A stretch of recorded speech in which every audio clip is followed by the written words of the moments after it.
Patients એક common ફરિયાદ કરતા હોય છે કે અમે જ્યારે વધારે પડતી માત્રામાં કાચું સલાડ ખાઈએ ને ત્યારે અમને પેટ એકદમ ફૂલી જાય, બ્લોટિંગ અને ગેસની સમસ્યા અચાનક જ વધી જાય.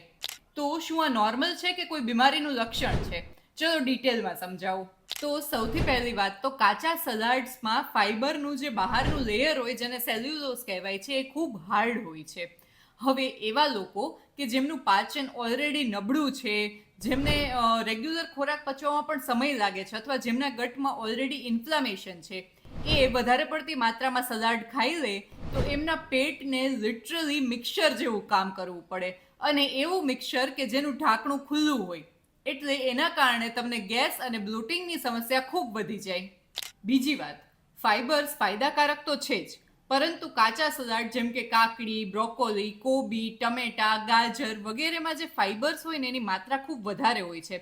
એટલે જો તમને ફાઈબર સાવ ઓછું લેવાની આદત હોય અને અચાનકથી તમે વધારે પડતું સલાડ ખાવા માંડો તો બોડીને એની આદત હોતી નથી, અને મોટા આંતરડામાં જે ગુડ બેક્ટેરિયા હોય એ એને બ્રેકડાઉન કરે છે, જેના કારણે ગેસ બને છે.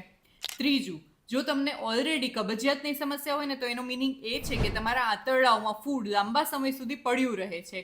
એમાં તમે કાચું સલાડ ખાઓ એટલે એ વધારે ટાઈમ લે છે અને એનું ફર્મેન્ટેશન થવાથી ગેસની પ્રોબ્લેમ વધે છે.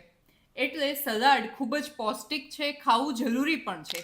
પરંતુ જો તમને આમાંના કોઈ લક્ષણો દેખાતા હોય ને તો તમારે એને લાઇટ સ્ટીમ એટલે કે સહેજ બાફીને કે વઘારીને ખાવું જોઈએ, જેથી એ પચવામાં હળવું થઈ જાય.